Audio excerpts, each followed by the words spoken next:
கர்த்தருடைய நாமத்துக்கு மகிமை உண்டாவதாக. இந்த வேர்ட் ஆஃப் பீஸ் நிகழ்ச்சியில் உங்க யாவரும் அன்போடு வரவேற்கிறேன். இந்த நாள்ல கர்த்தர் நம்மளோட பேச போகிறார். இந்த நாள்ல நம்ம நம்பிக்கையா இருக்க வேண்டும். நம்ம எவ்வளவு நம்ம உபத்திரங்கள் பட்டிருந்தோம், ஆனாலும் நம்ம தேவனை விடாமல் நம்ம உறுதியாக பிடிச்சு வச்சுக்கணும் தேவனை. நம்ம கர்த்தரும் நம்மளுக்கு பெரிய காரியங்களை செய்ய வல்லவராக. தேவ பிள்ளைகளை நம்ம விசுவாசிக்கணும். நம்ம விசுவாசித்ததால் எல்லாம் ஆகும். அது கர்த்தர் சொன்னால் ஆகும். அது கட்டளையிட நிற்கும். அவர் சொன்னா போதும், அது நடக்கும். நமக்கு ரெட்டித்தனையான ஆசீர்வாதத்தை தருவார் என்று நம்ம விசுவாசிக்கணும். நம்ம ரெட்டித்தனையான நம்ம பலவீனமா இருக்கோம். இப்போ நம்மளை விட்டு எல்லாரும் போலாம், ஆனா போகாத ஒரே தெய்வம், ஒரே நம்மளுக்கு நண்பன், ஒரே தோழன், ஒரே நம்பிக்கையான ஒரு மனிதன்னா, நம்பிக்கையான ஒரு நல்ல ஒரு தெய்வம்னா அது இயேசு கிறிஸ்து ஒருவர் மட்டும்தான். பிள்ளைகளே, நீங்க விசுவாசிக்கணும்.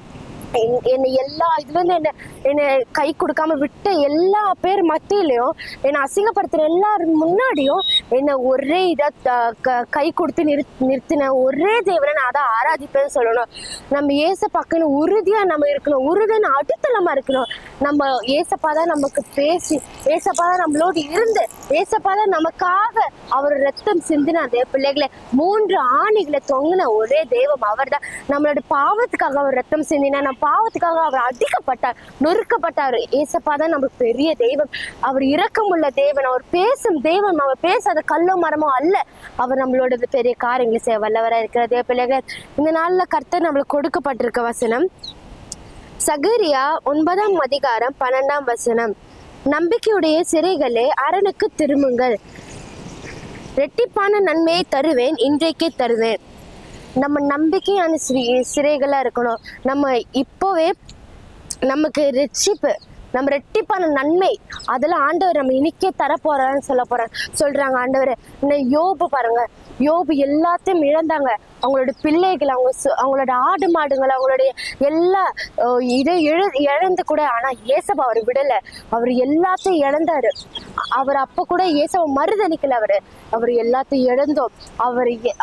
அவரோட ஒய்ஃப் கூட இது என்ன தெய்வம் அப்படின்னு சொன்னாங்க. ஆனாலும் யோபு சொன்னாங்க, ஆண்டவர் எல்லாத்துக்கும் ஒரு வச்சிருக்காங்க, எனக்கு ரெட்டிப்பான நன்மை தர போறாரு, அது இன்றைக்கே தர போறாரு என்று யோபு சொன்னாங்க. அதே மாதிரி யோபுக்கு ரெட்டித்தனையான ஆசீர்வாதங்கள் கொடுத்தாரு ஏசப்பா. ரெட்டித்தனையான பிள்ளைகள், ரெட்டித்தனையான குடும்பங்கள் அவர் கொடுத்தாங்க. ரெட்டித்தனையான ஆடு மாடுங்கள் எல்லாம் கொடுத்து யோப அவர் ஒரு நல்ல ஒரு இதா நடத்தினாரு. யோபு எல்லாத்தையும் இழந்தாரு. யோபு அவருடைய சொத்து, அவரோட மதிப்பு, அவருடைய ஆடு மாடுகள், அவருடைய குழந்தைகள் எல்லாத்தையும் இழந்தாரு. அவர் வீடு எல்லாத்தையும் இழந்தாரு. ஆனாலும் அவர் ஏசப்பா மறுதளிக்கல. ஏசப்பா ஒரு வார்த்தை கூட சொல்லல. ஏன்னா அவருக்கு தெரியும் ஏசப்பா ரெட்டித்தனியாக ஆசீர்வதிக்க போறாருன்னு, ஏசப்பா ரெட்டித்தனியாக பலப்படுத்த போறாருன்னு அவருக்கு தெரியும் யோபுக்கு. அதே போல யோபு விசுவாசித்தார். யோபு விசுவாசித்தனால அவருக்கு ரெட்டித்தனையான ஆசீர்வாதங்களை ஏசப்பா கொடுத்தார். அதே மாதிரிதான் தேவ பிள்ளைகளை நம்மளுக்கும் ரெட்டித்தனையான ஆசீர்வாதங்களை ஏசப்பா இப்ப கொடுக்க போறார். நாம் ஜெபிப்போம். ஏசப்பா ஸ்தோத்திரம், ஏசப்பா ஸ்தோத்திரம் ஆண்டவரே. இந்த நாள் தந்ததுக்காக நன்றி ஏசப்பா. இந்த நாளில் பார்த்துட்டு ஒவ்வொரு தேவ மக்களை ஏசப்பா நீங்க பலப்படுத்துங்க ஏசப்பா. ஏசப்பா எல்லாத்தையும் நாங்கள் இழந்து ஏசப்பா, எல்லாத்தையும் நாங்கள் இழந்திருக்கோம் ஏசப்பா. எல்லாத்தையும் இழந்து ஏசப்பா உங்க முன்னாடி நிக்கிறோம் ஏசப்பா. எங்களை நீங்க தனித்தனியா விடுவது இல்லை ஏசப்பா. எங்களை நீங்க ஏசப்பா சீர்படுத்தி சிறப்படுத்தி ஏசப்பா எங்களுக்கு ரெட்டித்தனையான ஆசீர்வாதத்தை தருவீர் ஏசப்பா. ஏசப்பா எங்களுக்கு எல்லாத்தையும் போச்சு ஏசப்பா. எங்களுக்கு எல்லாம் நாங்கள் விட்டு நடுத்தருவில் நின்ற போது எங்களுக்கு கை கொடுத்து எங்களை தூக்கி இது வரைக்கும் நடத்தின தெய்வம் நீர் ஒருவர் மட்டும்தான் ஏசப்பா. நீங்களே எங்களை நடத்துங்க ஏசப்பா, பாதுகாத்து கொள்ளுங்க ஏசப்பா. இயேசு நான் ஜெபிக்கிறமே ஜீவனால் நல்ல பிதாவே. ஆமேன், ஆமேன், ஆமேன்.